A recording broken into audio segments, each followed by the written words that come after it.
मोहन जी, देखिए साफ तौर पर किरोड़ीलाल मीणा जो है धरना दे रहे हैं कोरोना काल में जो बच्चे बेसहारा हुए हैं उनकी मदद के लिए। अभी क्या तस्वीर वहां पर नजर आ रही है?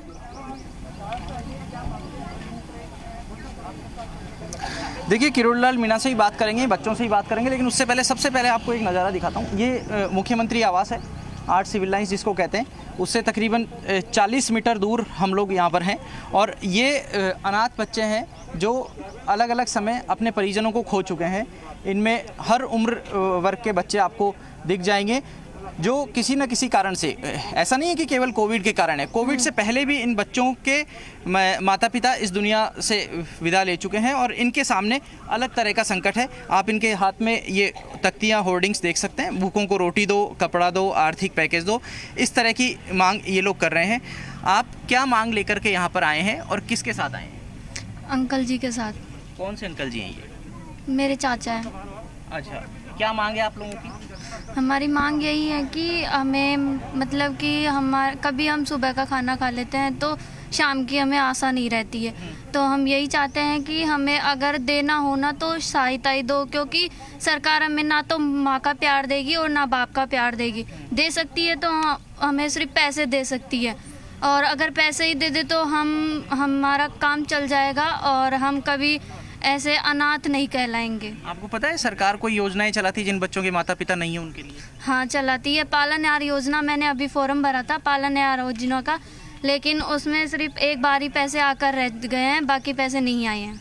कितना समय हो गया आपके माता पिता के निधन? अभी 2020 में ख़त्म हुए थे, नवंबर में तो पापा ख़त्म हुए थे और दिसंबर में मम्मी ख़त्म हो गई। कोरोना से ही या वैसे सामान्य मौत? सामान्य मौत। तो देखिए, ये बच्चे ऐसे हैं जो अपने परिजनों को खो चुके हैं और किरोड़ीलाल मीणा के साथ यहाँ पर आए हैं, धरना दे रहे हैं। और इन लोगों की मांग है कि पालनहार योजना के तहत जो फ़ायदा इनको मिलना चाहिए था वो इन्हें मिलना चाहिए। और किरोड़ीलाल जी हैं, उनसे बात करते हैं।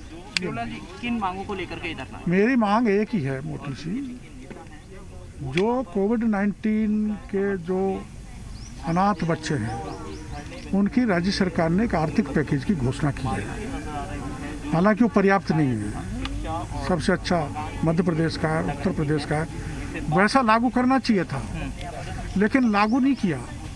पर जैसा भी दिया है आर्थिक पैकेज गहलोत सरकार ने, तो इन अनाथों को भी दिया जाए। किसी के माँ बाप एक्सीडेंट में मर गए, कोई बीमारी से मर गए, वर्षों से बेचारों को कोई योजना का लाभ नहीं मिल रहा। इवन ये वो बच्चे हैं जिनको पालनहार योजना भी नहीं मिली और इनके घर आज तक पटवारी, कलेक्टर और एसडीओ तो दूर की बात है, पटवारी और ग्राम विकास अधिकारी इनके घर तक नहीं पहुंचे हैं, इनको जाके संभाला नहीं है, इनको रसद सामग्री नहीं मिल रही है, सरकार की किसी अन्य योजना का फायदा नहीं मिल रहा है।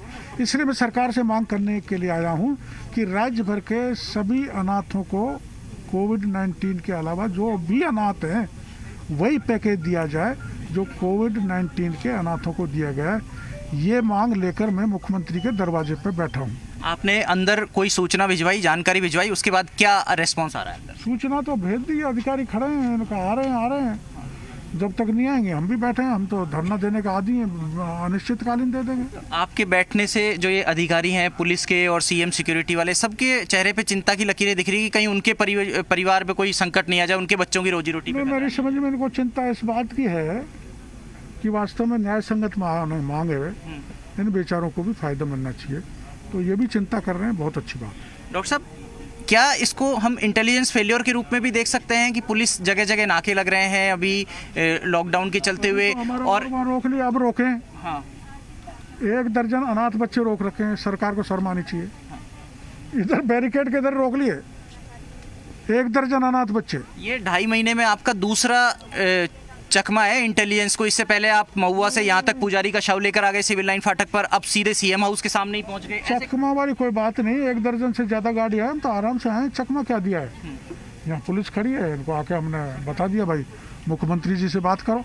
पुलिस वाले बेचारे कोशिश कर रहे हैं मुख्यमंत्री जी बात। आपके आंदोलनों को देखते हुए खासतौर से आपके घर पे इंटेलिजेंस रखी जाती है, लेकिन उस सब को आप धत्ता बताते हुए यहाँ तक पहुँच गए, ये कैसे करते हो? तो वो मैंने इसीलिए अभी जो समझौता हुआ था शंभू पुजारी का, तो चीफ सेक्रेटरी ने पूछा था मेरे को कि बात ये बताओ उसको यहाँ से वहाँ तक कैसे ले आए डेड बॉडी को। मैंने मेरे को इंटेलिजेंस में पोस्टिंग दे दो, जब मैं बताता रहूँगा और आपको सावधान करता रहूँगा।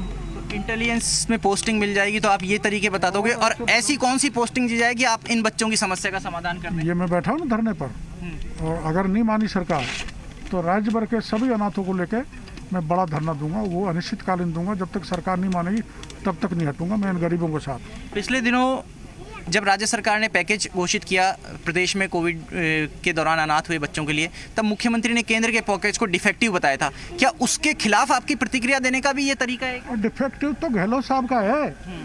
एक भी बच्चे को पूछ लो उनके पटवारी गया है क्या, ग्राम सेवक गया है क्या, कोई मदद पहुंची है क्या? कोई मदद नहीं पहुंची। गहलोत साहब का ये 2-2.5 साल का सरकार का समय निकल गया, एक भी मदद इन बच्चों को नहीं मिली। तो डिफेक्टिव जो खुद हैं, जो घोषणा कर रहे हैं उनकी पालना नहीं कर रहे कागजों पर, ये है केवल योजना। तो ये है किरोड़ीलाल मीणा जो इन बच्चों को लेकर के, जो निराश्रित बच्चे हैं उनको लेकर के यहाँ सीएम हाउस के सामने धरने पर बैठ गए हैं, और उनका कहना है कि अगर अभी भी सरकार ने इनकी मांग नहीं सुनी तो आने वाले दिनों में प्रदेश के सभी निराश्रित बच्चों के साथ में और बड़ा धरना देंगे, और वो भी अनिश्चितकालीन होगा। जी ठीक है, बहुत शुक्रिया आपका शशि मोहन, तमाम जानकारी इस खबर पर देने के लिए बहुत शुक्रिया आपका।